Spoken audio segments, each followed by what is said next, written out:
خزائن وجودك لا تنقضي، تعم الجواد بها والبخيلا. دعونا نناجي مولا جليلا، إذا الليل أرخى علينا السدولا.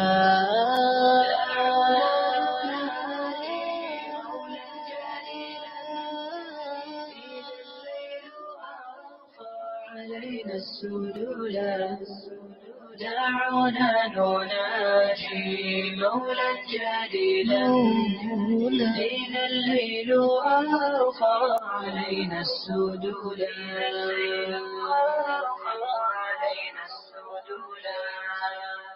دعوني أناجي مولا جليلا، إذا الليل أرخى عليه السدولا. نظرت إليك بقلب ذليل، لأرجو به يا إلهي القبولا. دعونا نناجي مولا جليلا، إذا الليل أرخى علينا السدولا. دعونا نناجي مولا جليلا، إذا الليل أرخى علينا السدولا. لك الحمد والمجد والكبرياء، وأنت الإله الذي لن يزولا. لك الحمد والمجد والكبرياء، وأنت الإله الذي لن يزولا. وأنت الإله الذي لم يزل حميدا كريما عظيما جليلا. دعونا نناجي مولا جليلا، الليل أرخى علينا السدولا. دعونا نناجي مولا جليلا، إذا الليل أرخى علينا السدولا. تميت الأنام وتحيي العظام، وتنشي الخلائق جيلا فجيلا. تميت الأنام وتحيي. Audio stream across the world on radioalansar.co.za. Subhanallah walhamdulillah. Assalamu alaikum. Welcome to School Matters with me, Sumaya Khan. Alhamdulillah, we all are well and had a blessed day. Ameen. Well, our country's election will be taking place very soon. Many of us, complain about the service delivery and other issues which we are not happy in South Africa. Well, your vote counts for change. With the 2024 elections on the horizon in South Africa, it's crucial to talk about why people, especially the youth, should step up to the ballot box to vote in South Africa's election. You need to register as a voter before the election day. You only have to register once unless you move to another place, within the boundaries within South Africa. Leading up to elections, many people will use the excuse that they are not going to vote because they do not know which party to vote for or don't believe that their vote makes a difference. However, your one vote makes an important difference and create change in our country. Well, the Institute for Justice and Reconciliation explains that in the last national election in 2019, over 27 million adults did not vote and therefore did not exercise their democratic rights to elect their representatives. So by voting, have a say in the policies that shapes jobs opportunities, education, service, and other crucial aspects of life. We will be linking up to guests, and we do have guests who will be arriving in studio. So our guest we up right now is Brother Muhammad Rafiq Shah, former KwaZulu-Natal provincial legislator and National Assembly, currently, representing the political party Action SA. Assalamu alaikum. Walaikum assalam, Sister Sumaya. How are you? Shukr, alhamdulillah. Okay. Well, elections are around the corner. People need to vote. A lot of us do not feel we want to vote because it doesn't really make a difference.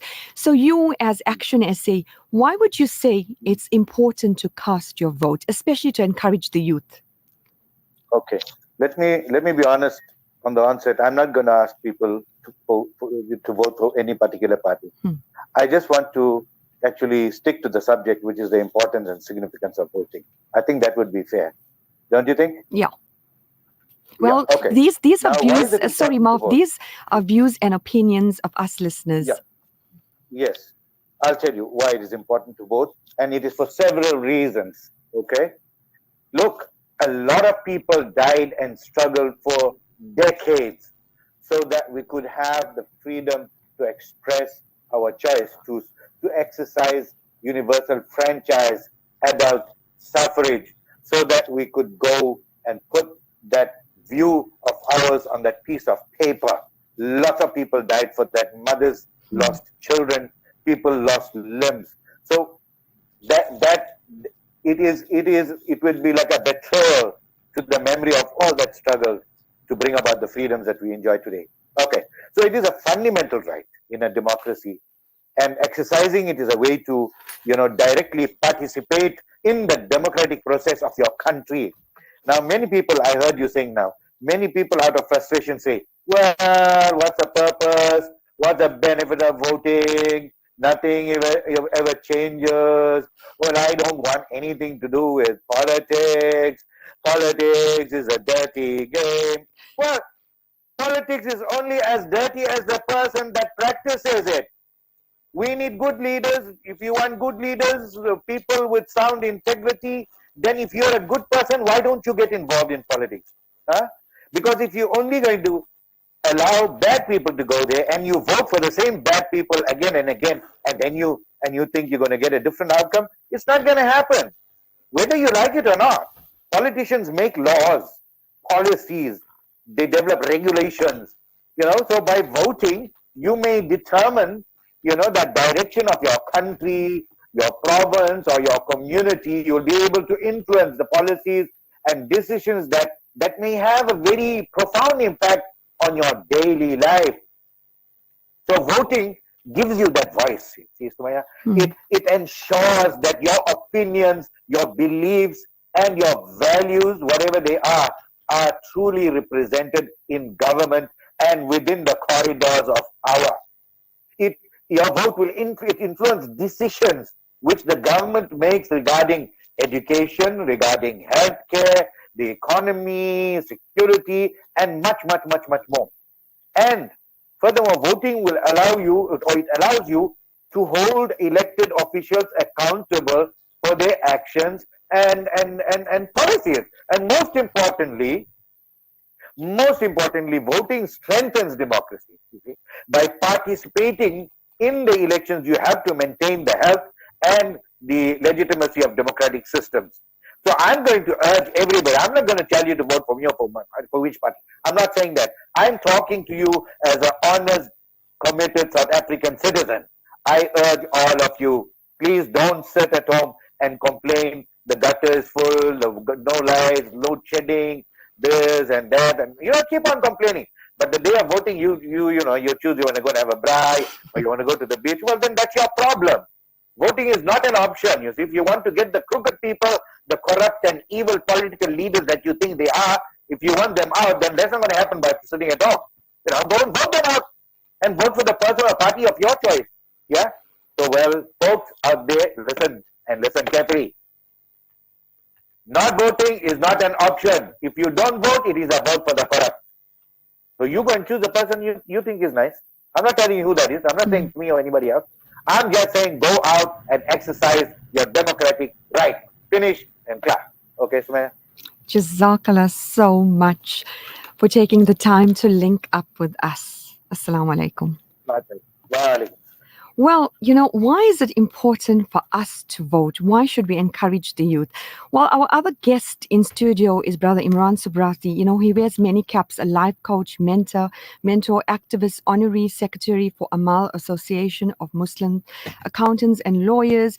Also, the honorary chairperson, and this, he's also the chair, the secretary of United for Palestine, and he also wears many other caps. Assalamu alaikum. Welcome to School Matters. Walaikum salam wa rahmatullahi wa barakatuh, Sister Sumaya, and thank you for having me on your show. Yes, well, as the show progresses, we link up with Brother Habib Milanzi. I think his political party is called Ijma. I don't know if I'm pronouncing. Al-Jama. Yeah, Al-Jama. And I believe we're getting other guests slowly who will be coming into studio. Voting. We had Mulana Rafiq, Brother Rafiq Shah, who told us why it's so important to vote. So why is it so important to vote? You are quite involved in the communities with youth, different provinces, for change, fighting for our brothers and sisters in Palestine. But lots of us, or most of us, just don't vote. Yeah, it's a topic it's been around for 30 years, hasn't it been? I mean, we are 30 years into the democracy, and every election, this conversation takes place. So I often hear people saying that if we get 80% of the population to vote, we'll be doing very well. But just to give some context, we have just over 42 million South Africans who were eligible to vote in the 2021 elections.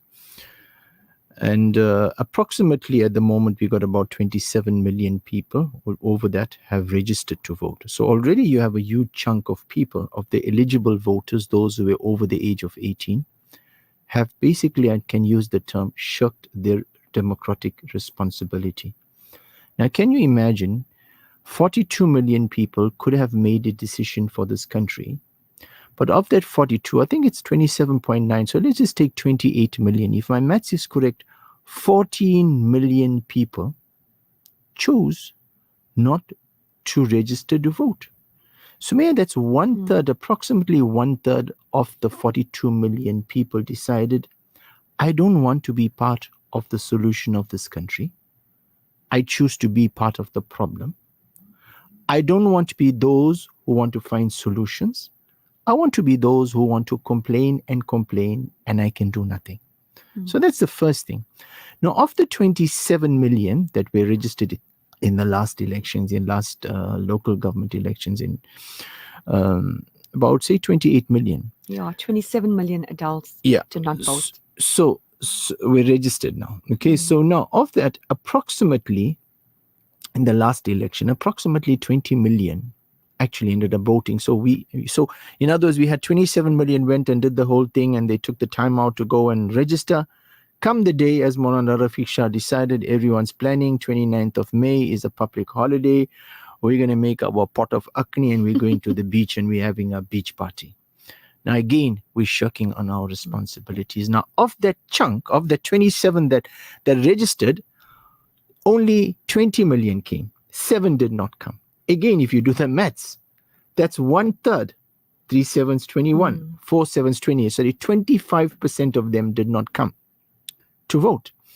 So we basically left the decision of this entire country on a fraction of the people that turned out to vote. And when there's problems, we want to complain. So the first response to your question is, and our attendances generally in our votes is around 60%. At the top end, we're done at 65%. And often people telling me, Imran, if we do get 75%, we're doing well. I am saying that's hogwash. I believe every single South African needs to turn up and vote. You live in this country. You have all these issues in this country. You need to be part of the solution. And if you're not, if you don't vote, then I firmly take this position. Don't complain, because you chose, Sumaya, not to be part of the solution. You chose to be part of the problem. So the first thing is, it's the right thing to do. You know, our youth, our teenagers, our young adults, you have the extremists who want change. You know, they are outside, outside campuses, outside schools, outside organizations, part of things or parties to make change and for change. And then you have the next group of youth who just don't care. They feel politics, they feel, you know what, it doesn't really bother, but they will complain and complain. So how do we get our youth involved? Because it's also a learned habit. Don't get involved with politics. Everyone is corrupt. So why should we vote? That's the mindset of many South Africans. I think youth, firstly, youth by their very nature, don't have responsibilities in the current generation of youth.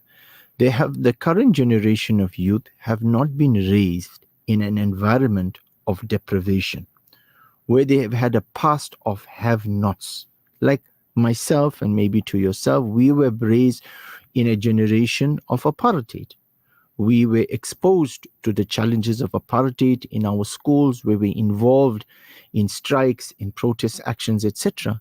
The current generation of youth, all those in their, under 30s, have not been exposed to that. They have been raised in a in a generation, as I said, of haves. Everything's provided. So they do not understand how the difficulties of what our founding fathers went through to fight for this. So that's the first thing.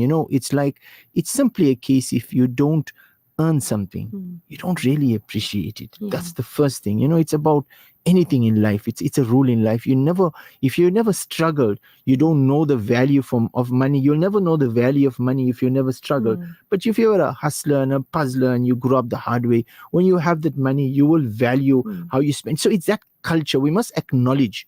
Let's be realistic. It is that culture. And the reality of it is, so that's the first thing. The second thing is, our generation of children are incentive driven. They are not driven by the factors that we were driven by, the qualities of activism, the qualities of steadfastness, of standing up, being counted. They are in a generation. They live in a virtual world.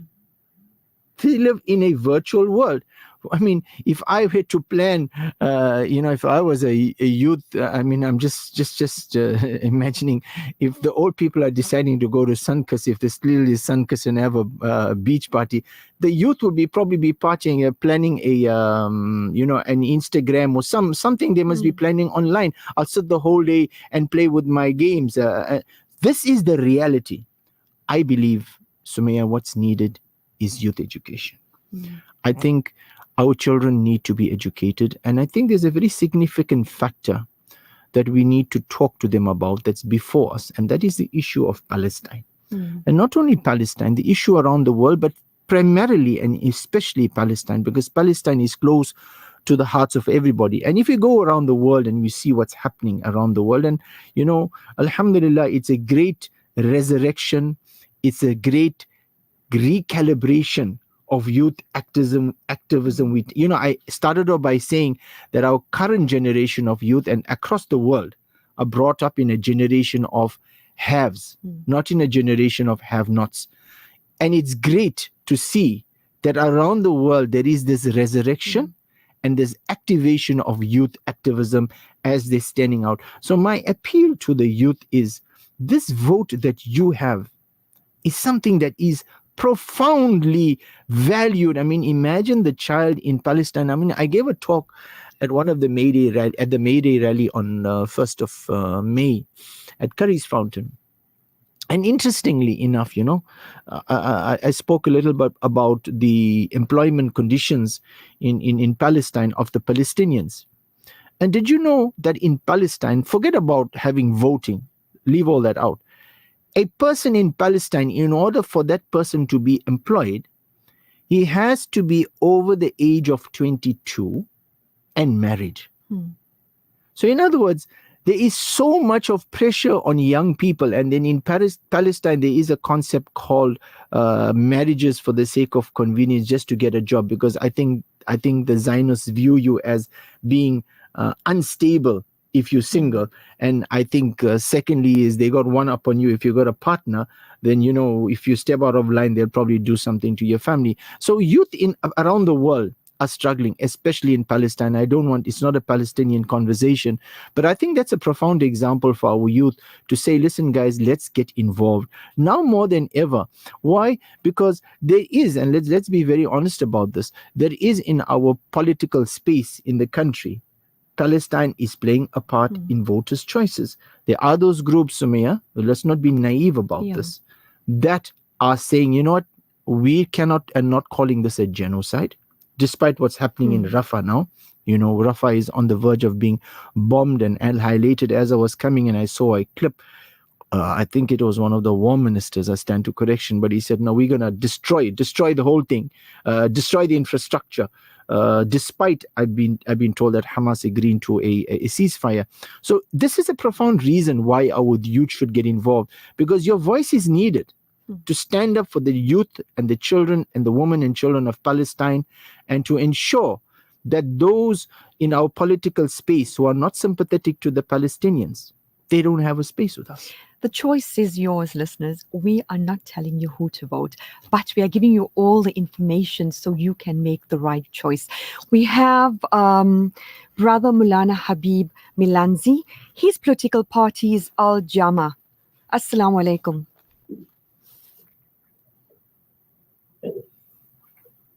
Assalamu alaikum. Wa alaikum assalam wa rahmatullahi wa barakatuh. Jazakallah for taking the Wa time. alaikum assalam wa rahmatullahi wa barakatuh. Alaikum salam. Jazakallah for taking the time to link up with us here. You are no first time. You've also was, and I think will be, a presenter of Al Ansar. Yeah, so can you tell us, you do a lot of work, I would say, in the townships, in the rural areas. It's very far. It's not encouraged to vote. It's looked like something which is impossible. So what do you do to make it possible and to encourage the citizens, the youth of South Africa to vote?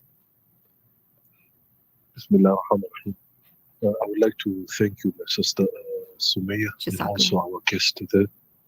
Alhamdulillah, Allah bless the two of you for enlightening all of us. I've learned a lot as well tonight.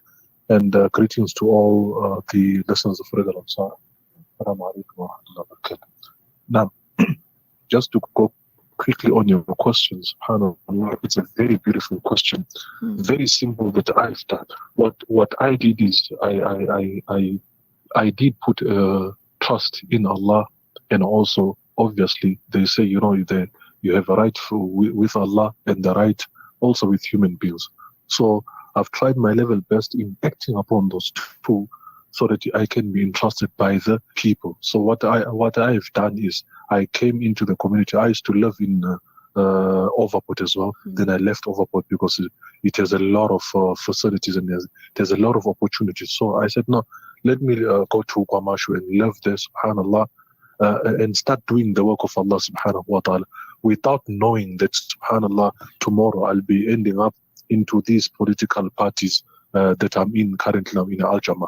But what has encouraged everyone is the trust and being honest and doing service delivery for the people, only solely for doing for Allah subhanahu wa ta'ala.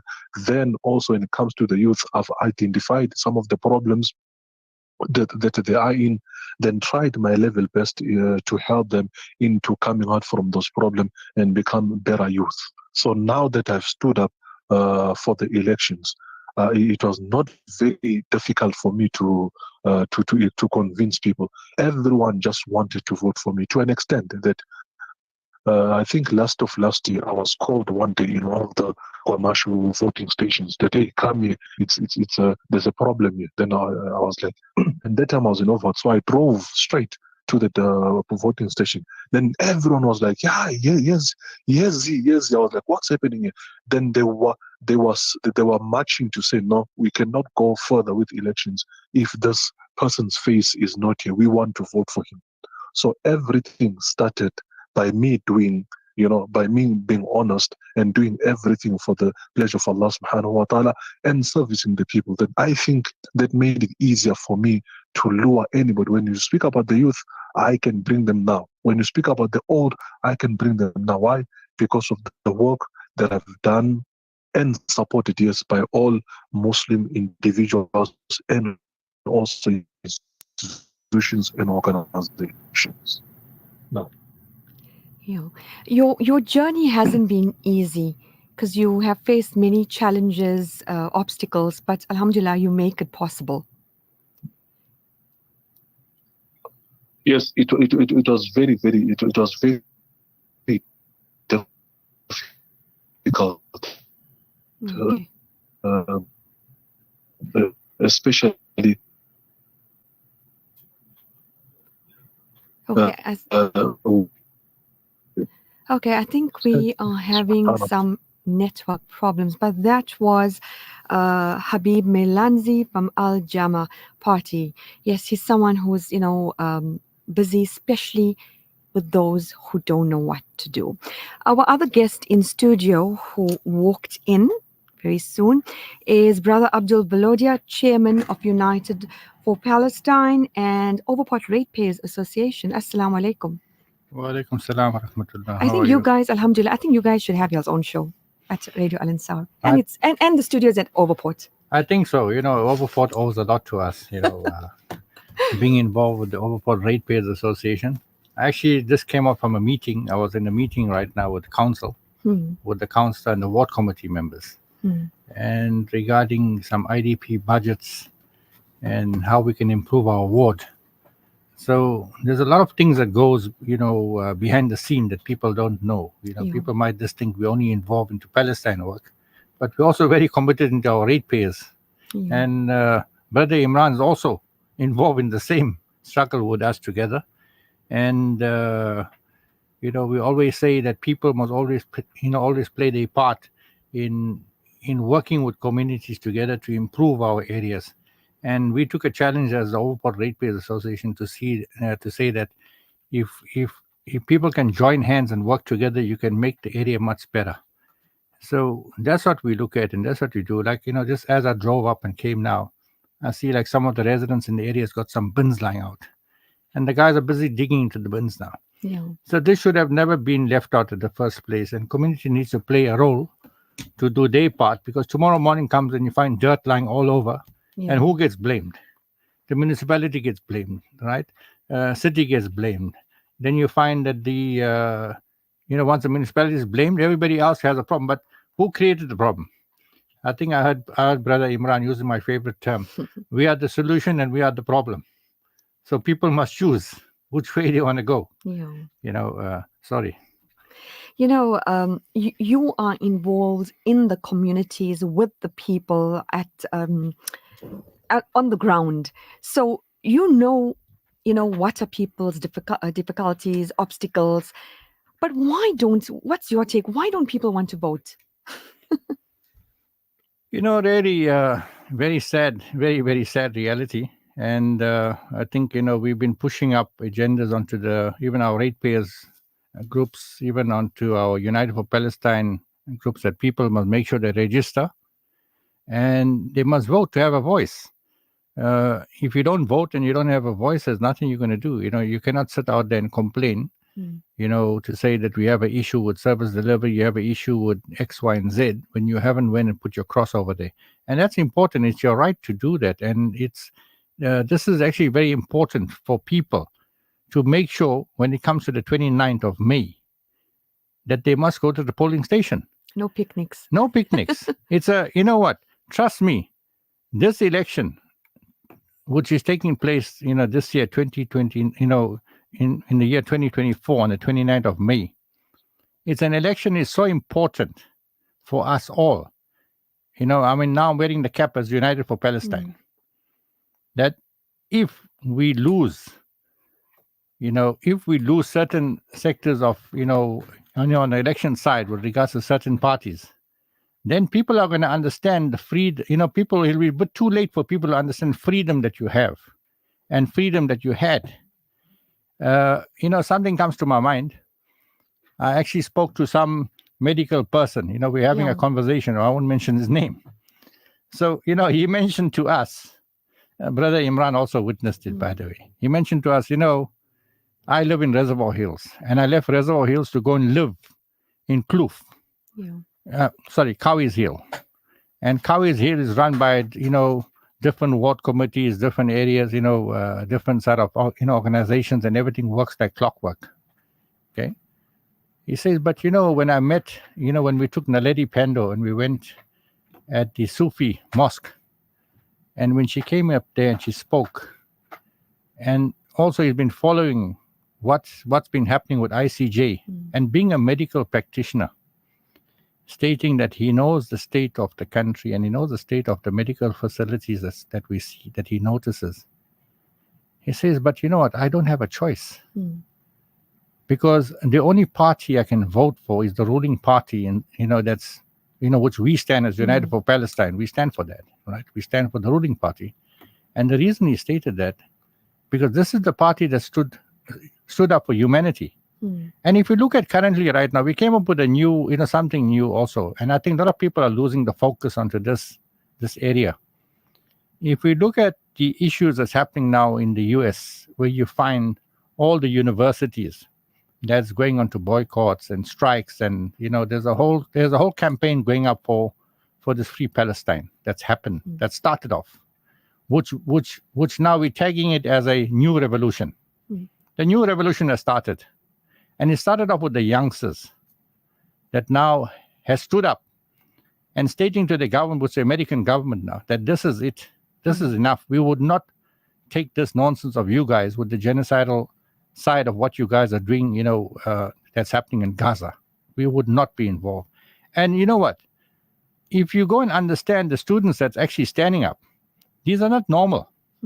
These are all the elite. This is all the elite students that are actually standing up and fighting for this battle. And if we come back and we relook at ourselves now and ask ourselves a question, who started this? Where did this revolution start from? It started off from ICJ from South Africa. We started it. And if South African government didn't take a stance to do what we did, the rest of the world will be still having this motion of, it's all going to happen the way it's happened. Israel controls and do whatever they wish to do. The Americans can do as they will. Now, if you look at the blocks, all the blocks have actually tumbled. Let's go to a little bit of I'm actually diverting a little into, if you look at Turkey. Turkey, actually Erdogan, at the time of his, the people wanted to actually remove him. Millions of people came out to the street and supported him to make sure that he would stay in power. When it came to the issue of Gaza, Erdogan was very relaxed and he was sitting down and nothing much was happening. So the people came to the street again and they said, yeah, Erdogan, we are here. Let's send the armies out. Let's help the people of Gaza. We are ready to fight. And he was put under pressure. By who? By his people. So activism is a very important, this is actually very, very important for people to make sure you stand your ground and stand your ground for the right thing. Yes, we know there's challenges. There is challenges in our, in the country. But likewise, there's challenges all over. Challenges all over the world. In fact, I actually have this debate with a lot of people because they tell me, Abdul, you support X, Y, and Z. I said, yes, I don't have a choice. I traveled the world. I've been all over. When I take a trip and I take a flight and I go to Dubai, and I mentioned this to another very wealthy businessman, by the way. I said, and myself and you, we are, when we walk in Dubai on the street, who are we? We are normal people. Yeah. Nobody recognizes us as so-and-so, as you are Mr. So and, I'm Mr. So. We are recognized as normal people. In South Africa, you got something, right? You got your freedom. You got, you've got choice. You have many choices that you could do here. right, in South Africa. If you look at the Arab world, you have no choice of anything. Everything goes how they look at it. Yeah. And they don't look at your way, it's their way. And you, especially us being the person of Indian, background that they look at us as, we don't have a say. There's no say we have. So the freedom that we have in this country, trust me, you'll never find anywhere in the world. And even the lifestyle that we live doesn't happen. So if people want to trade what we have for something they don't have, I think we're going to have really, really serious, problems. And people need to relook at themselves. Well, we have Dr. Faisal Suleiman, the chairperson of SAMNET. Assalamu alaikum. Wa alaikum salam wa rahmatullahi wa barakatuh, Sumaya. Thank you for the opportunity. Okay. I believe you guys, SAMNET, have an election survey. Can you tell us about that to our listeners? Yes, thanks. Yeah, so we've this is our third one that we've conducted over the years. Basic demographic data. I'd ask you about your political choices, how you've changed, how has what has happened in Gaza affected you.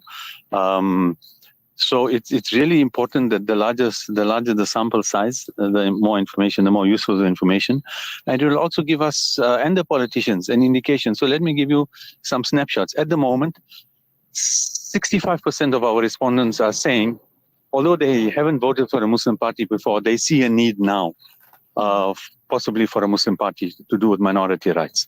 For example, in the past, as we know, Muslim parties didn't really do well. 70% of them said what has happened in October the 7th in Gaza and post that will affect their choice of political party. What is the position of that party on genocide, on Israel, etc. Then there are others, other factors. I mean, we've got a whole lot of questions. It takes you about 9 to 12 minutes. Easy to do on the SAMNET website, samnet.co.za, or if you WhatsApp us, 08433333979. We will send it to you. It's easy to fill in your name. It's confidential. You don't put your name down. You don't put your address down.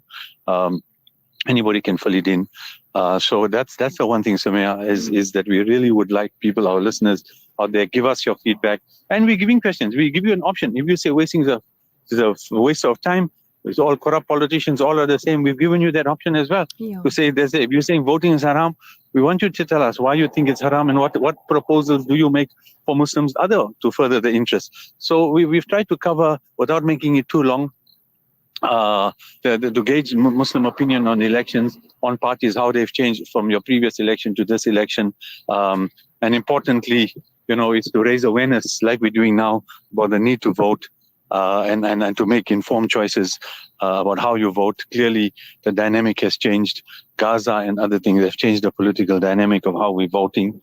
And the whole movement towards this Moonshot Pact, the secession of the DA, the same sort of funding behind it, huge implications. DA has had, decent support among Muslims, rightly or wrongly, in the past, especially in the Western Cape, Phoenix, Chatsworth, even some areas of Lenasia. And how is that going to change now, given the unbridled 150% support of the massacre of the Palestinians? So those are important factors that we'd like to, guidance for the Muslim community, as I said, guidance for the political parties, for political analysts, as well, looking at the Muslim community. There aren't many other, Ipsos and all of these people don't poll the Muslim community. We are doing it. We understand our people. We understand what makes us tick, and therefore we frame those questions in that way. So really encourage people, samnet.co.za or 08433333979. We'd happily send you the survey. And in fact, Sumaya, I've sent it to you if you can share it as well, or the producers, etc. I'd like everyone at Al-Ansar to be filling the survey as well. But yeah, so Sumaya, it's important people do this, and of course important, as your guests have intimated, that no matter it's raining, storming, freezing on the day on the 29th of May, we should be out there voting and make provision for the elderly, the sick, etc., to use the advantage of special votes before that, just to take advantage of, as others have intimated, not only the opportunity, the absolute duty you have to have a say in the shape that your country takes for you, your children. None of us are emigrating. We aren't going anywhere. Our children aren't going anywhere. We need to make things work here. We need to even hold the ANC seriously more accountable than we have in the past, no matter what form the coalition takes. There are values to small parties, and the big parties may say no, but I think the small parties can leverage the bigger parties, especially in the coalition. So we have two prominent Muslim parties, Al Jama and Allied Movement for Change. We've seen in our own municipality how they kept the ANC in power initially, and even now. And then, of course, you look at Al Jama and the sort of warming that seat in Johannesburg. Point is, though, it gives you leverage. So we need leverage to have strategic positions in Cape Town, in Parliament, in portfolio committees. And my own opinion is that by voting for these directly, you may allow them to leverage some seats within the ruling party for some strategic positions that will be a benefit. Sumaya, I think your show you've discussed before, this ECE toolkit, forcing transgender education down our children from the ages of 0 to 9. Muslims need to be able to tackle that. We need a voice in Parliament. Clearly, the Palestinian issue, foreign affairs, we can be sure the Zionists are going to target foreign affairs in a strong way. We need strengthening of that position. We've seen, Department of Health wanting the silly policy of wanting to ban headscarves for women who work in the state, and primarily that would affect Muslim nurses, and our engagements with them help. But to have people in Parliament who can take it up directly with the Minister of Health, that sort of thing is why people out there need to be voting. We need to be voting for parties, either the Muslim parties or another parties that have the interest and the understanding of the Muslim community, and not those that want to take us into a little, the satellites, the country of America and Israel. Jazakallah so much for linking up with us.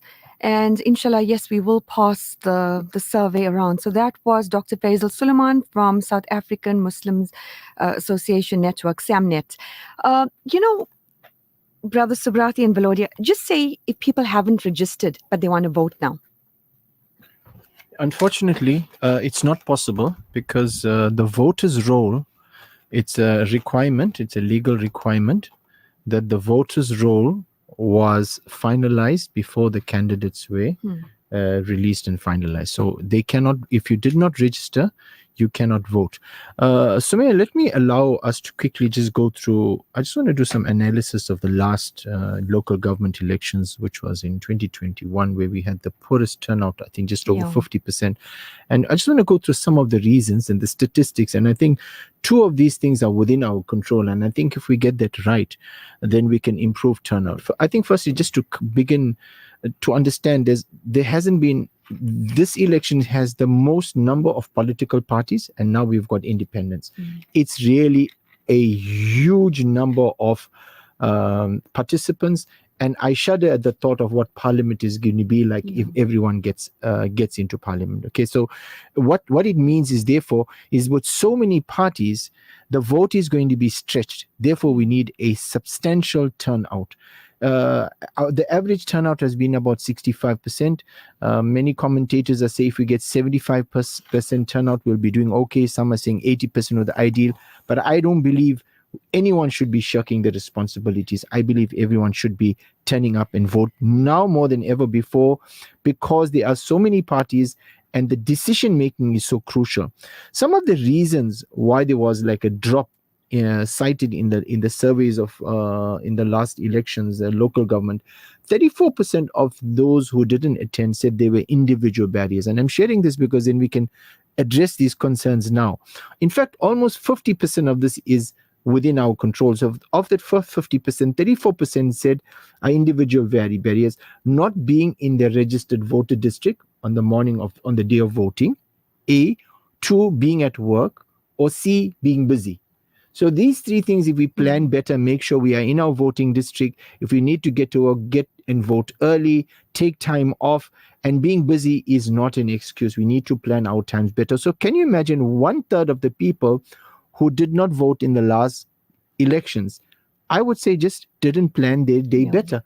Be in your voter district, make sure if you're going to work, you vote either before or come back and vote, and don't plan a day at the beach. Secondly is 22% of them had admin barriers.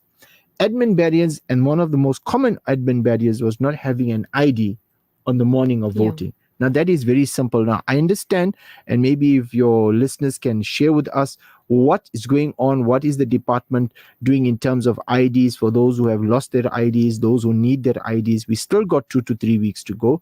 We need to get our IDs sorted out. And then some of the administrative challenges was going to a voting district, waiting in a queue, and then finding out you should be voting in a voting district where you were living before. So please, if you registered in voting district A and you're living now in B, it's going to be frustrating for you. I know, standing in the queue in B and only be told you're not on the voters roll. Make sure you go to the correct voting district. And the other reasons are reasons that are more subjective. 33% of them didn't vote for performance evaluation reasons, citing issues of service delivery, citing issues of housing, etc. Generally disgruntled conditions that we can't talk too much about that, but I think almost 50% is within our control. Make sure you plan your day properly, you're at your work or whatever it is. That 50%, I think if we get it right, I think we will improve our attendance. Jazakallah so much. I'd like to thank all our 5 guests, Dr. Faisal Suleiman from Samnet, Imran Subrati from Amal and United for Palestine, Abdul Valodia from Overport Ratepayers, and also the chairperson for United for Palestine, Habib Milanzi from his political party, and also Mulana Rafiq Shah. Once again, Jazakallah for taking the time here. Listeners, we are not forcing you to vote for the party. We are just educating, School Matters, educating you to make the decision. Make the decision where you benefit your community and larger society and South Africa as a nation. Well, my email address is sumayakhan.alansar@outlook.com. I'd also like to thank our technician Mondi, busy handling the calls there. If we don't vote, we are ignoring history and giving away the future. There's no such thing as vote that doesn't matter. Somewhere inside of all of us is the power to change the world. Assalamu alaikum. Masisondele,